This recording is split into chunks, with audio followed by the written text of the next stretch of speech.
From downtown Scranton, this is Northeast Current. WQPX invites you to join us as we explore public affairs, current events, and arts and culture in northeastern and central Pennsylvania. Now, let's meet today's guests on Northeast Current.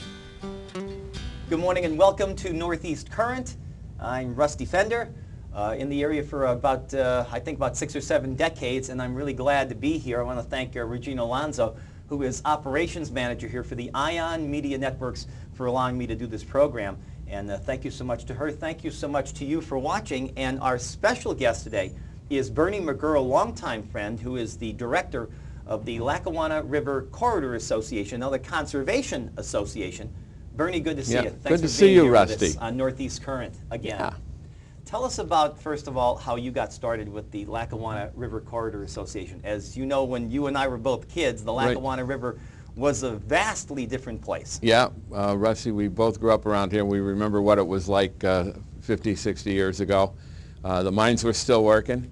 The municipalities did not have waste treatment plants, so everything went into the river. Acid mine drainage, which still will play into our later conversation. Yeah, industrial waste, and the river was just a garbage dump. It was someplace you put waste. So I got involved back in the 70s.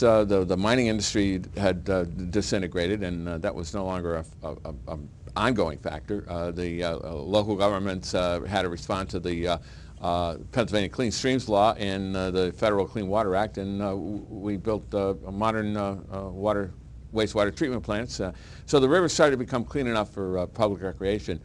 I got involved in the early years of the 70s just as a paddler, as a participant in an event called Canoe-a-thon.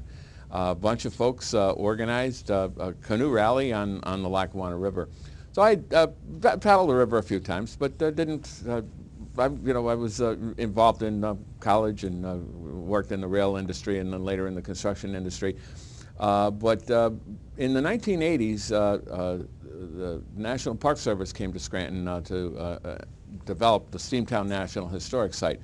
And I got involved with that because I had worked for the railroad when I was a youngster, and got involved in some of the task forces that were looking at the master planning with the Park Service planners for what eventually became the Steamtown National Historic Site. And I just a volunteer, but during that process I encountered a bunch of other folks like Len Altier and Ray Angeli and Harry Lindsay. And they were all interested in the river, and we got talking about the opportunities that having a unit of the National Park Service here offered to the community. So a group of us got together, and it resulted in the development of the Lackawanna River Corridor Association. We had about 400 people that had come to a public meeting in the summer of 1987. And we realized that we could develop a community organization to speak for the river and look at developing some of the assets that the river presented to the community and link out from sites like Steamtown to other areas along the river. And we also looked at what other communities were doing along their rivers. Having a partner that worked on the national scale, we could go and see what was going on in Denver. We could go and see what was going on in Lowell, Massachusetts. We could go and see what's going on in Savannah and San Antonio. And we looked at the tremendous opportunities that the river presented to the community. We developed a master plan that looked at the range of problems and looked at the range of opportunities and identified ways that other communities were solving similar problems and were taking advantage of similar opportunities. You know, it was amazing that unfortunately the political hierarchy in this area hadn't changed until the 70s, because a lot of viewers may not know that sewage treatment was nothing new in 1971. It goes back to the 1930s in bigger areas.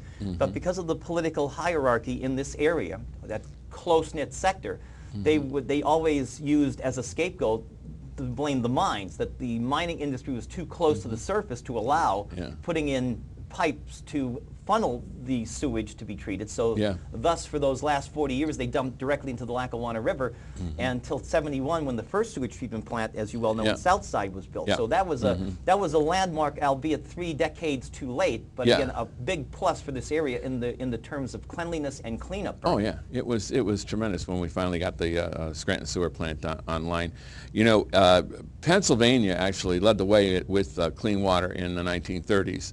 The Pennsylvania legislature adopted the Clean Streams Law in 1937, and that actually became the template for the federal clean water legislation that finally passed over the veto of President Nixon in 1972.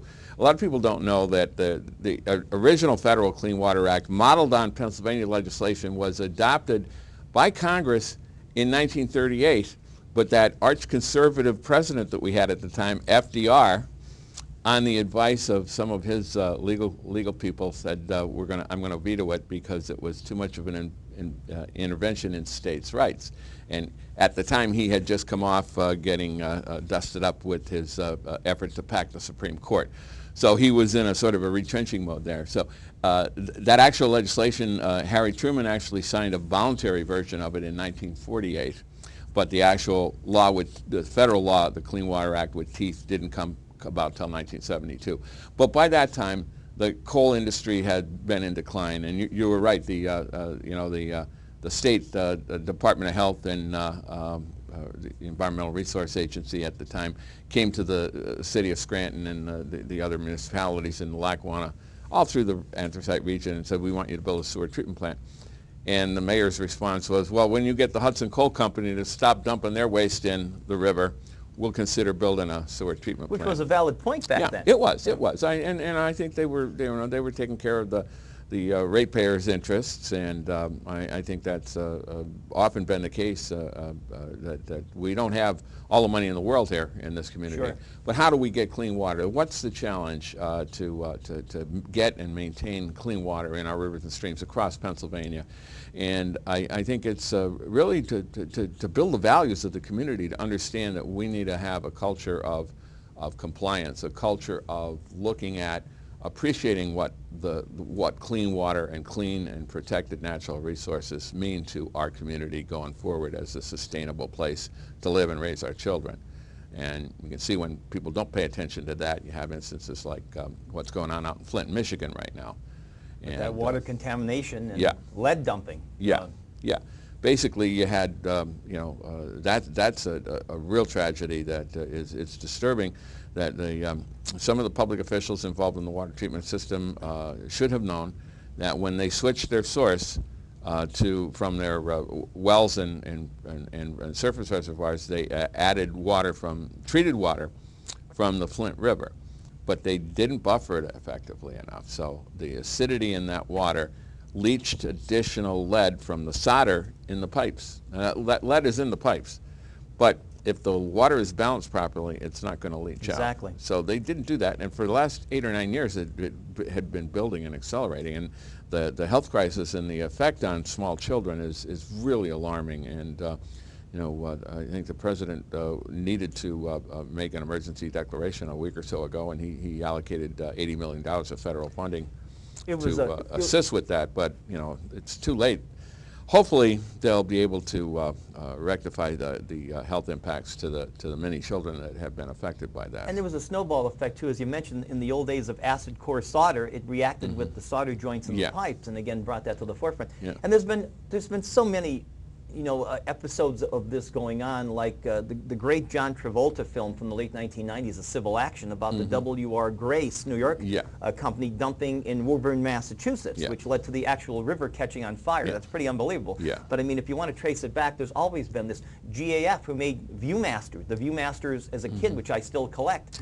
They, almost everyone who worked at their Portland, Oregon plant back in the 1980s died because of well contamination. They used to dump the trichlorofluorethane, which was used to degrease machinery just into the ground. Yeah. And it leached into their wells because there was no city water in the area of Portland and Beaverton, Oregon. And it's like everyone, as a result of that, over 30 years have died of incredible cancers and a horrible death. Yeah. So this has gone back forever, and you think we learned from this. Yeah. But at least we have in the 80s. They stopped dumping snow in the Lackawanna River. Yeah. Now it's going to be dumped in a field to leach through the ground to filter it, or on a geotextile material. So the river has come a long way, and thanks to Richard Nixon with the development and the formation of the EPA back in 1972, he was the leader. And my favorite president was Richard Nixon, but he is, insert laugh here, but he was the leader in a lot of things that he really doesn't get a lot of credit for. We always remember the bad. That's the way of humanity, but a lot of folks will never ever remember the good. Yeah. Well, I think Nixon had some interesting staffers working with him. Pat Moynihan, for one, later a Democratic senator from New York. So I think he was responding both to some good counsel in some quarters, and also to the manifestation of public interest on the environment with Earth Day in 1970. And Senator Gaylord Nelson that really championed that and really spread the word and was the wellspring of having the first Earth Day demonstration in Washington. I know in Holy Rosary School in Duryea, we walked to school that day. I mean, that was, I mean, no one jumped on the bandwagon more of a national event than Earth Day, the original 1970. Amazing. Yeah, and that in some instances was a response to concerns about the environment that had been growing all through the 1950s and 1960s as American industry developed after the Second World War, and more aggressive and wider range of chemicals. My God, the menu of chemicals that's available to mankind now from what it was in the 1910s and 20s. Hundreds and hundreds and hundreds of thousands of chemical compounds. Look at just water treatment. You can take toxic water and pump it for drinking downstream like they do now in the communities for Aqua, Pennsylvania, south of Bloomsburg and Danville. It's all drawn from the Susquehanna, or a good portion of it anyway. You couldn't even imagine that in the 1970s. No. And again, the instance of what's gone on in Flint really gives pause for consideration. You know, if we're going to be doing this, water resources, not only here in the United States but around the world, are it's a rare commodity. I mean, you think, oh gosh, all the oceans, but that's all salt water. When you really get down to it, only 3% of the water on the planet is fresh water, and only about 0.3% of that fresh water is available for us at any given time. So it's a minute resources when you look at it across the scale of the whole planet. And some places have a good amount of water, and the hydrologic cycles, the weather and rainfall patterns will sustain a good population. And we're blessed here in northeastern Pennsylvania and northeastern United States. We basically live in a rainforest. Pennsylvania loves to grow trees. And in fact, a lot of, as agriculture dissipates across the state in some areas, the forest is coming back. We live in a temperate rainforest, but a rainforest nonetheless. And we're very blessed with having a good and adequate amount of rainfall here. But in other areas of the country, that's not true. And even for water, other areas of the country, major urban areas, do not know what it's like to have a watershed, a reservoir. Everything is drawn from the nearby river, which unfortunately is also used as a dumping ground a little bit upstream of toxic chemicals. So I mean, this is the only area where there's pristine water available that is untouched by humans until the treatment process. Yeah, but you know, more and more, we do have water treatment plant on all of our water supply in the Scranton-Wilkes-Barre area, and that was a result of the crisis in the 1980s when we had bacterial giardial contamination with a bacterial cyst. Exactly.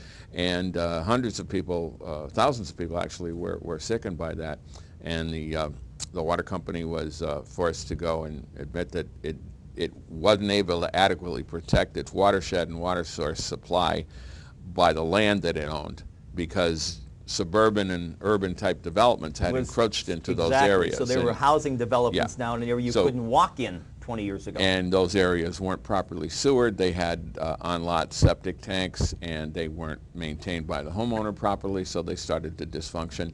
And there were also small developer-owned package sewer treatment plants on some of the subdivisions that were also not adequately maintained by the developer, the homeowners association. So that created a real crisis, and there was a $400 million investment to build all the filtration plants.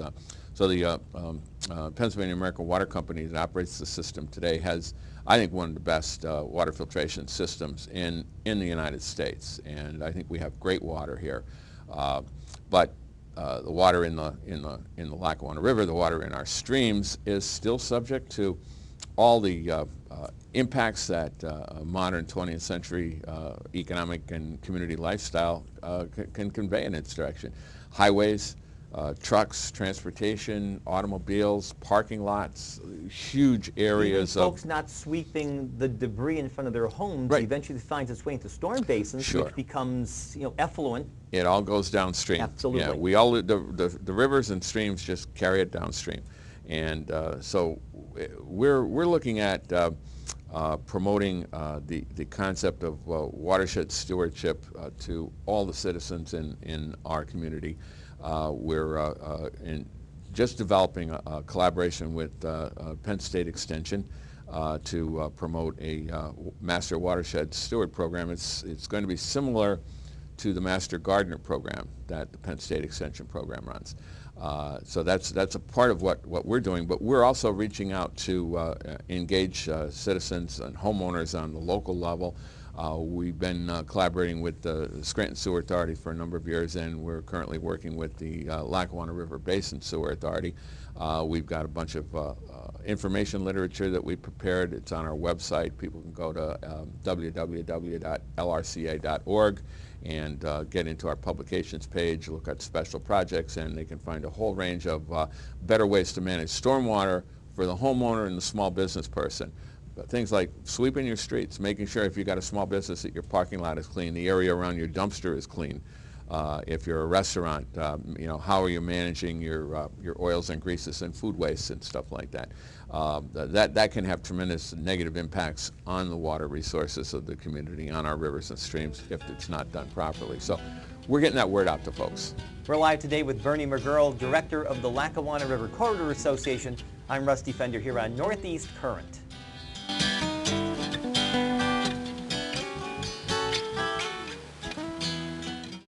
Now we're speaking with Bernie McGurl, Director of the Lackawanna River Corridor Association here. Bernie, 30 years ago you couldn't get someone to walk along the Lackawanna without putting a gun to their head. Mm-hmm. And now the Heritage Trail, incredibly successful, using the old Ontario Western and Central of New Jersey Railroad right-of-ways and all that. It's come such a long way. Riverfest coming up. Yeah. May 14th. Tell us about the future plans and how the Heritage Trail has affected the area as well. Well, one of the concepts that we developed back in 1987 and 1988 when we developed the master plan for the Lackawanna River, a lot of the same folks that Len Altieri, I mentioned, Ray Angeli, Ann Sensi, a lot of us, Bob Durkin.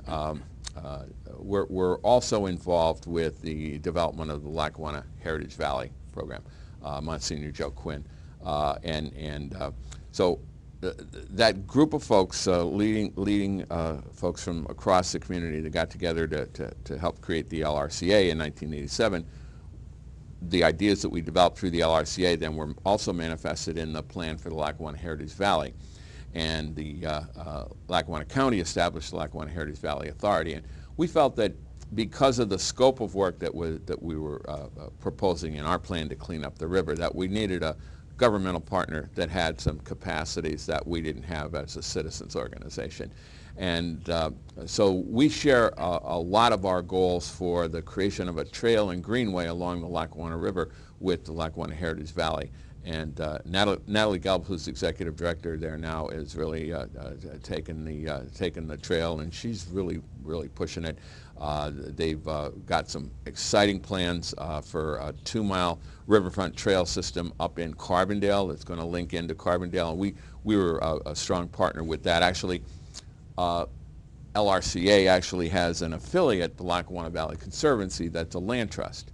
And we created the Conservancy because people wanted to give us land along the river. They wanted to donate it to us. But some of the land was contaminated, and we didn't feel like, well, the Corridor Association had a mission to advance the whole river, but what are we going to do with this contaminated piece of railroad property? You want to turn it into a Superfund cleanup before the project even began. So we created the Conservancy to help both do the heavy lifting with brownfield sites in the urban areas, but also we have conservation easements that we can hold on private property, working with homeowners and property owners, farmers, owners of woodlots and forest lands and wetlands, stream corridors, floodplains, all those types of lands that aren't really appropriate for development, but can add to the value of our community by maintaining that land in its natural condition and developing or redeveloping the land next to it. Particularly so with the hopscotch pattern of an urban area, a town like Oliphant and Jessup, and then in between all these big moon craters that were left by the coal companies. So we can work with agencies like SLIPCO. We're suggesting a plan for a greenway along the Grassy Island Creek and things like that can help to develop these things. But getting back to the river and the Heritage Trail, the Conservancy has acquired several pieces of land and collaborated and conveyed easements to the Heritage Authority, so those sections of trail are getting developed. We're still out there working with the Heritage Authority, encouraging the acquisition of more lands. We have a couple pieces of property that we're working on acquiring now. We need to raise significant amounts of money for that. I've got a $2.5 million fundraising need right now to raise money that we can then use to match state and federal grants.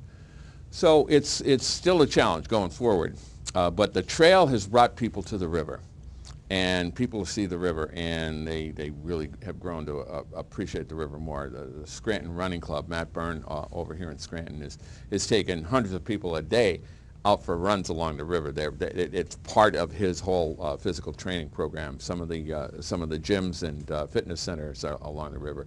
It's really become something when people are considering or concerned about their own wellness.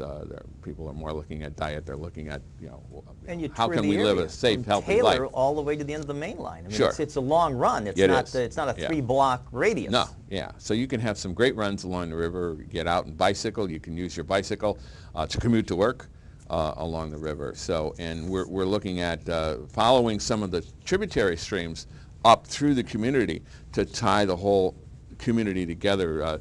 There's a Safe Routes to School program, and I know the Heritage Authority is interested in working and collaborating with folks up in the Mid-Valley to see if we can develop a greenway along the Eddy Creek.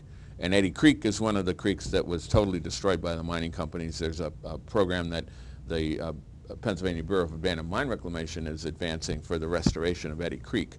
So along with that, we've suggested that wouldn't it be great, you've got to go in there and restore that creek. Let's create a trail along it that would link to the river and to downtown Oliphant and to Dixon City up to their Mid-Valley school campuses. So all the children will be able to, not have to ride in a school bus, but have a way to, in the good weather, walk or ride their bicycles to work, and the whole community could be using it. And it can be integrated into part of making this a much more sustainable, walkable, healthier community. Bernie, there's been other river fests in the past. I assume that they've been coming up in velocity of participants in this. Yeah.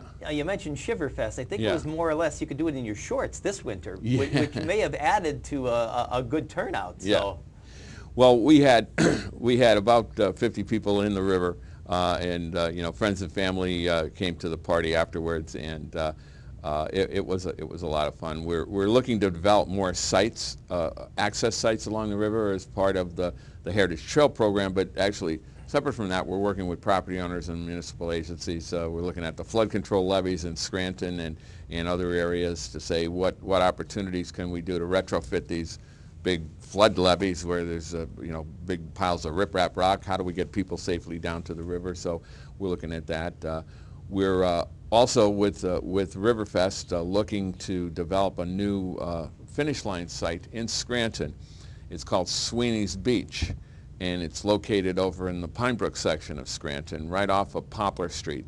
And we've got enough work there done this year that we're going to be bringing Riverfest finish line activities over to this Sweeney's Beach site. And it's a 5-acre piece of property that's owned by the city of Scranton. and it was sort of cut off from the Pine Brook recreation site and the Chick Feldman Field area at the dead end of Sanderson Avenue in Pine Brook. There's a baseball field with a fence around it, but down below there's some river bottom land that the city never developed because there was an old railroad bed through there. The railroad was abandoned, the tracks were torn up, and we're collaborating with Lackawanna College that uses the right-of-way to get into their athletic fields that are located off Olive Street. They took a trestle out back there several years ago, too. The old Diamond Branch trestle. The Diamond Branch which crossed over where Diamond K paper was. Yes. So they took that trestle out. And when they did that, the rail line was abandoned. Sure. So they tore up the tracks, and Lackawanna College developed it. But when they did that, I knew from our property research that there was this piece of city-owned property there that could now be used.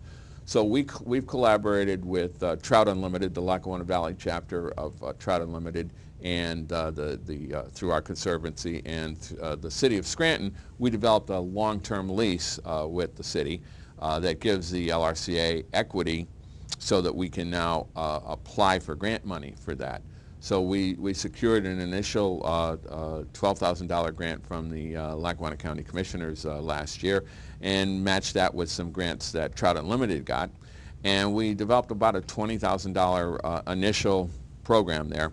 Now we have the whole build out. What we'd like to do is probably $140,000 altogether. But we took what was basically a knotweed jungle, that invasive plant, the Asiatic bamboo plant that grows all along the river bottoms. And it just covers up a massive dumping and old refrigerators and couches. It's so tough to get rid of, too, because it is a very rigid plant. Yeah. So it grows in underground root wads and rhizomes, and it could grow for hundreds of feet. And you could be looking at actually one organism that covers 5 acres or 10 acres. Exactly.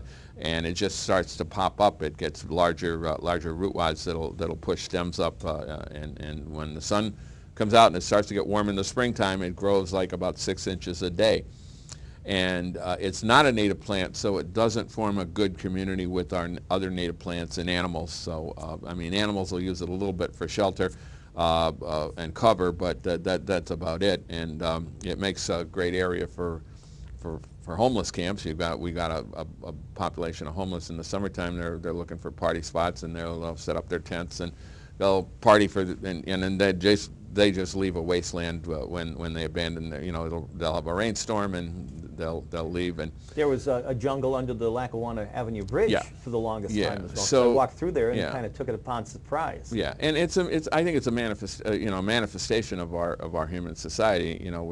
We're some people are outcast because we're not adequately providing a supporting system for all of our fellow human beings. And so the rivers, are places that have sustained people, so people are going to the river. And it's appropriate. But as we develop some of these areas, we're cleaning them up. We've gotten in, we've dug out the knotweed over a 2-acre area here at Sweeney's Beach, and we've cut it down, going down to the floodplain and the edge of the water on another acre or so. But it's one of the few spots in the city where you kind of cross the approximate original topography and get from the street level down right to the riverbank, right to the edge of the water. And there's a bend in the river. There's a big gravel beach area of sand and gravel. So you can land canoes and kayaks there, and you can walk gradually into the river. It's like a beach. And across the river, the other side is 5-6 feet deep, and then going around the bend to where that trestle was taken out, it says one of the deeper holes in Scranton. It's about 12-14 feet deep there. But we're going to use that because we can land canoes and kayaks there. And the other spot we had at Olive Street, we can only land 2 or 3 canoes at a time. Well, and the river is very narrow there as well. So this gives us an opportunity. And then with the upland area, we can set up tents and set up a performance area. So Riverfest is actually our summertime. We're moving it into May this year because we always try to, it's a movable feast because we coordinate having it before the Arts on Fire celebration that's held over at the Scranton Iron Furnaces. We don't want to compete at that because we actually want to get all the folks that go to the Arts on Fire to come out the couple weeks before. So actually, and we didn't want to have it on Memorial Weekend or compete with the Armed Forces Day Parade. So we've moved it back into early May this year. We used to have it in May, but we moved it into June. So, but now it's going to be May 14th. Saturday, May 14th, and folks could paddle the river. They could come out and spend a day on the river. And we've got a regatta that's part of that. So as I mentioned, we had those two big gorillas paddling the river. We want to invite people to come out, get silly for the regatta. You don't have to be part of the canoe race in the early part of the day to be part of the regatta. I'm challenging everybody with a sense of humor and a little bit of creativity that wants to get their friends and family together and make something that floats and come out and join us for the regatta as part of Lackawanna River Fest on Saturday, May 14th. You know, it's amazing. As a baby boomer myself, I don't think anyone in that generation ever thought that the Lackawanna River would be a hub, a bonanza of entertainment 30 years down the road. It's amazing. Yeah. We've got, you know, we got a whole bunch of local musicians that come out and play. We just had a benefit concert at the Scranton Hilton last November, and that's Rockin' the River, and we're going to have Rockin' the River 2 this coming November. But we have folks that come out and entertain for Riverfest. We'll have 3 or 4 local bands playing all afternoon. And now we've got this site, this Sweeney's Beach site, is it's going to be a much more enjoyable site. We don't have the busy traffic along Olive Street and 7th Avenue that we do over at the other site. So we're hoping that we can accommodate everybody at Sweeney's Beach this year for the first time. But you're right, up and down the river, the plans that the Heritage Valley has for the Riverfront Trail in Carbondale can, I think, create more opportunities for community festivals along the river in Carbondale. The Heritage Bike Tour, which is based out of the Blakely Recreation Park, is another example. The Shiver by the River Run that Scranton Running Club just ran last week is another example. So up and down the river, people are getting out there, and they're taking care of the river more. And you know, we're looking, as I said, at advancing a stewardship program to more effectively reach out and involve volunteers with being better stewards of our watershed resources. And we want to get them educated, get them understand what a watershed is, how it functions, how they can play a role in helping themselves and their community take better care of the river and the water resources. You know, out of everything bad comes something good, and of course the mines own the railroads own the mines. It was a catch-22 back then, but again, you know, you're talking 40, 50 years later, we have all these heritage trails from the Ontario and Western, the D&H Rail Trail, which is developing up through Ararat Mountain. I mean, they left a legacy of something good out of still some areas of something bad with the strip mining and the acid mine drainage. Out of everything bad, I think, comes a little good. Well, I think it's a challenge for us going forward. Absolutely. And we also want to effectively engage and involve our younger citizens. You and I ain't getting any younger, Rusty. Well, speak for yourself, Bernie, but you're right about that. We really encourage folks in school. We like to offer opportunities for college internships. We work with a couple of other partner not-for-profits like the Eastern Pennsylvania Coalition for Abandoned Mine Reclamation, based down in Ashley. We work with the Rail Trail Council based up in Uniondale. We work with the Countryside Conservancy up in the Tunkhannock Watershed, and Nature Conservancy and the Delaware Highlands Conservancy. There's opportunities with all these groups for young folks to get involved in proactive, meaningful ways with their local environment, to understand how we as a community can have the resources and strengthen and build the resources and the capacity here to do the conservation work that's needed. And we also, in addition to engaging with the younger parts of the community, we really need to more effectively engage and involve with the industrial and financial aspects of the community. Big business, the power industries that are coming in here, the gas industry.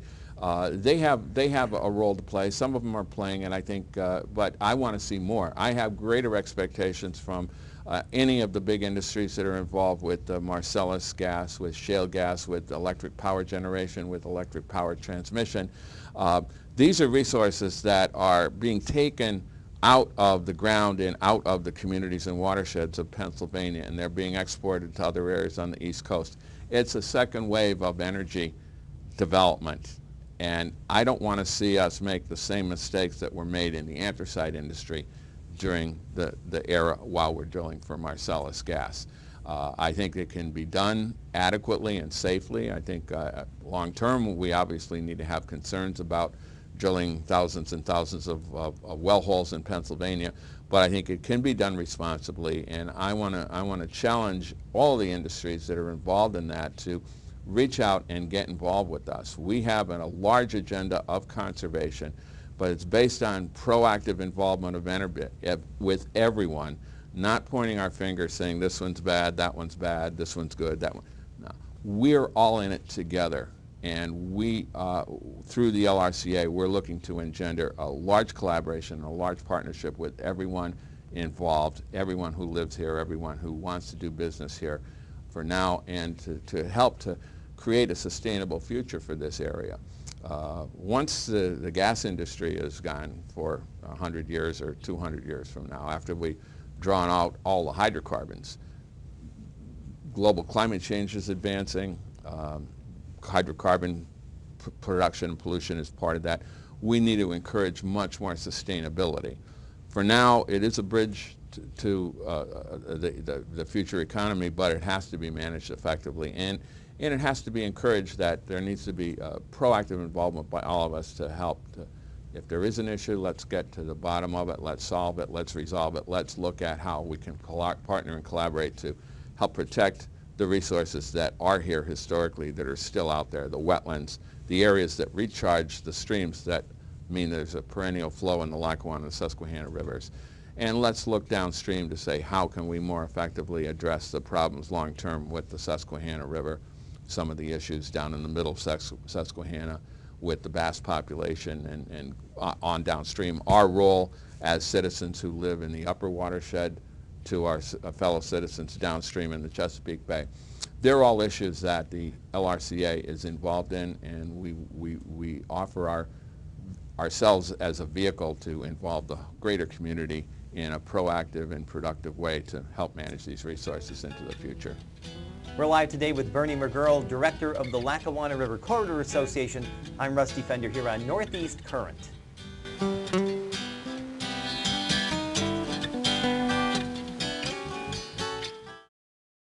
Now, as a historical note, we must mention last week, the 22nd, at 11:41 a.m., the 57th anniversary of the Knox mine disaster. Now, even though hard coal had been waning at that point, it was certainly the final blow when every mine from Hazleton to Carbondale, which at one time you could walk underground without coming to the surface, was flooded on that morning back then due to the high rise of the Susquehanna River and just poor shoddy practices of miners digging under the Susquehanna, which ties us in with which ties us in with the Old Forge borehole project, not too far from my home. My father put me up as a 5-year-old kid back in 1961 on his shoulders to watch them drill that. And 60 million gallons a day, the largest outfall in the world in Old Forge, Pennsylvania, still coming out. But in fact, I'm involved in one of the projects on that deal as well. A lot happening with the Old Forge borehole. There is, Rusty. And I like to call it the world famous or infamous Old Forge borehole, and a lot of people don't know really what it is or what it's all about. No, you're right. They see the orange water downstream and have no clue. They might see the orange water, or actually the orange riverbed, because the water is actually clear. Yeah. Exactly. But what happened down there, and you're right, it is, it's a date that I always mark, January 22nd. I can remember when it happened back in '59. I was 10 years old, and heard all the details on the news that night. Me too. The first live broadcast ever to be carried. A remote broadcast by the CBS television network sent their van in to Pittston, Pennsylvania, to do the first broadcast from that incredible and horrible tragedy where 12 miners died. And I know you knew Jack Scannella, Absolutely. as I did, a videographer from WDAU, from now WYOU.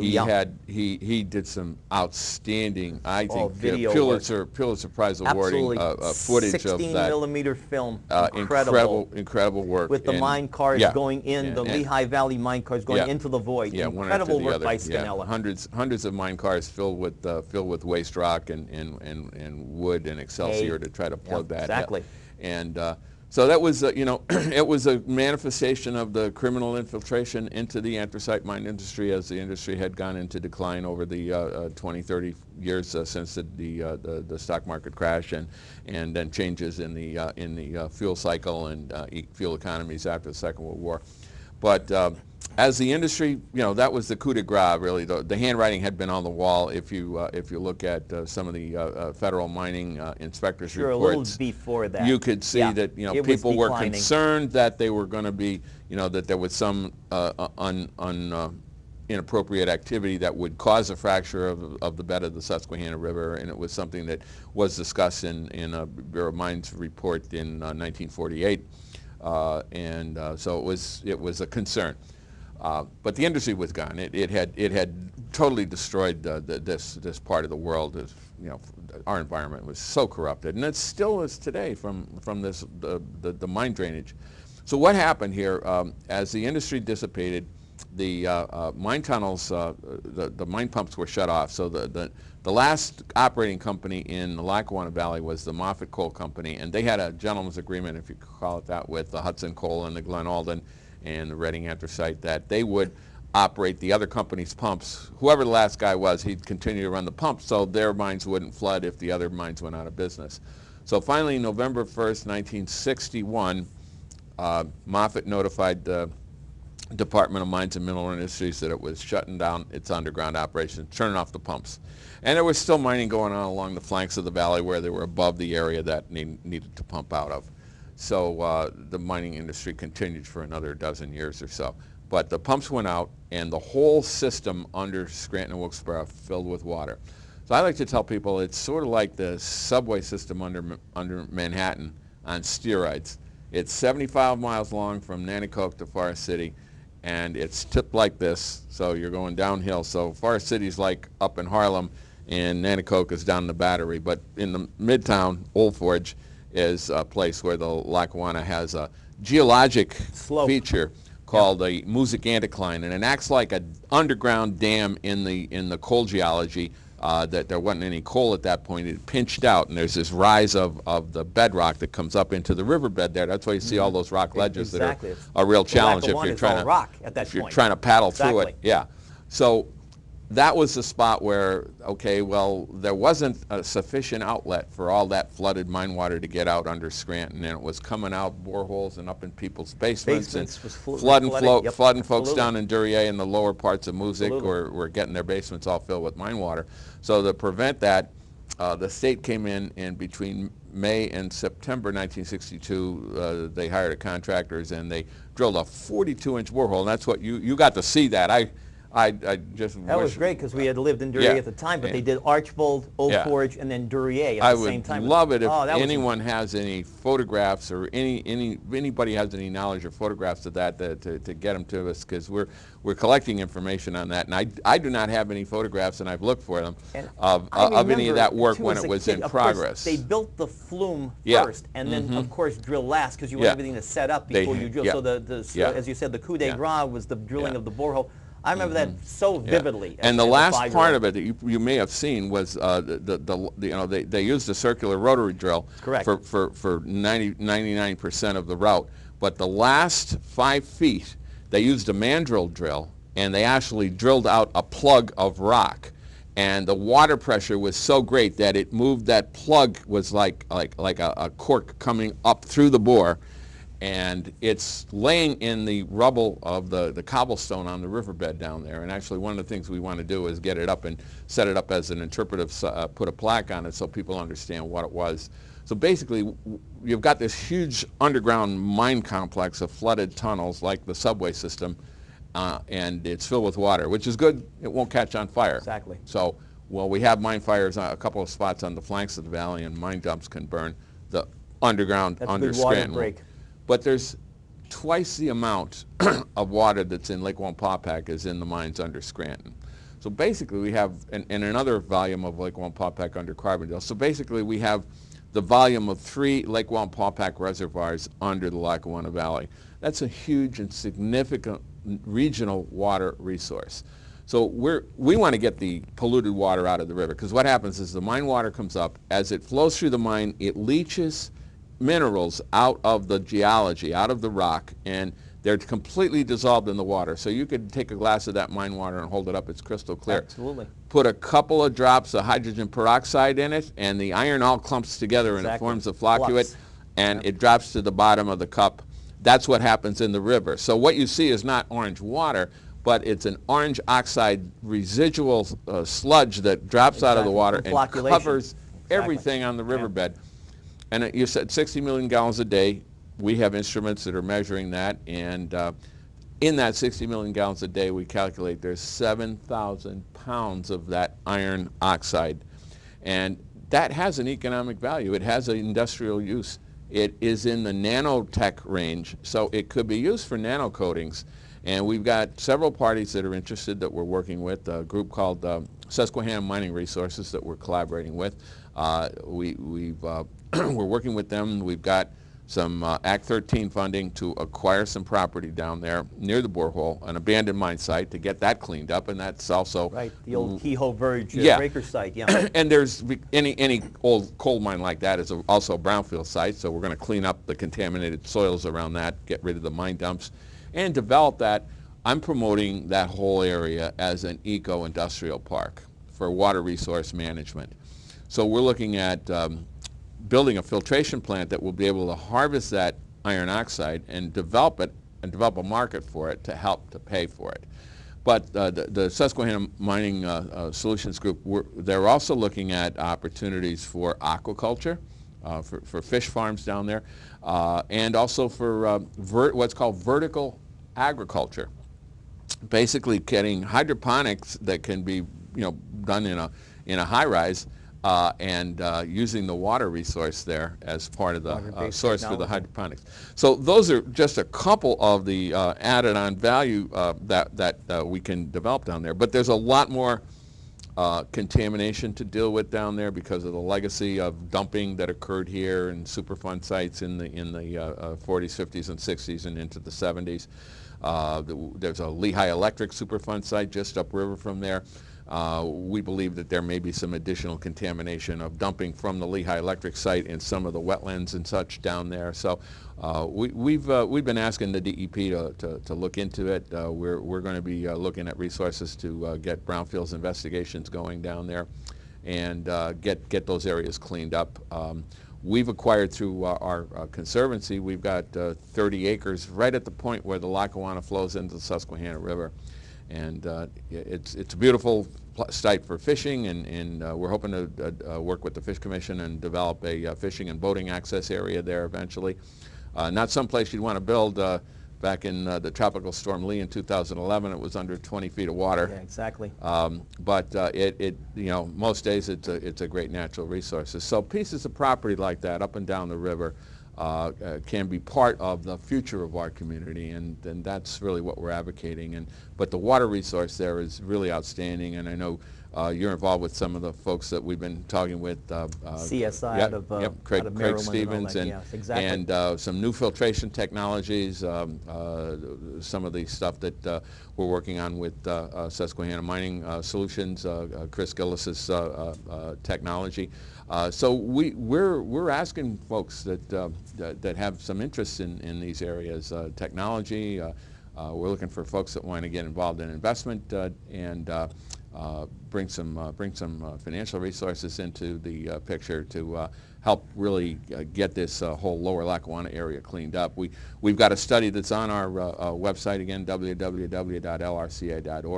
that looks at the lower Lackawanna region and the importance of the water resource there, and describes some of the eco-industrial opportunities that we're trying to promote for a sustainable future here in the Lackawanna Valley. You started this journey on your own, and now there seems to be strength in numbers, which is a good thing. Yeah. Well, I wouldn't say on my own. There were 400 of us that got together in the summer of 1987, and we're going to be marking the 30th anniversary of the LRCA in 2017. So that one of the things I'm working on with my board of directors is some advanced planning for that. As well as just coming up on May the 14th, we've got Riverfest, our big celebration of the Lackawanna River. Get your canoe, get your kayak out. Some folks were just out with us. So about a week ago, we had Shiverfest, which is a wintertime kayak paddle on the Lackawanna, and we had over 50 people. and a couple of big gorillas. If you saw any of the press coverage on it, a couple of guys wore some costumes. We had a couple big gorillas paddling down the Lackawanna River. So the river's it's a river for all seasons. It's a lot of fun, and we encourage people to come out, get involved, give us a call. Again, we're a membership-supported organization. We depend on folks contributing to help pay the bills, to help make it all happen. And as I said, we've got a $2 million campaign that we're starting to put together in the next couple of years to build a sustainable future for the LRCA so we can continue the work to conserve our river and watershed. Bernie, thank you so much for being here. Great, Rusty. Bernie McGurl, Director of the Lackawanna River Corridor Association. We'll be back next week right here on Northeast Current. I'm Rusty Fender, and thank you so much for watching.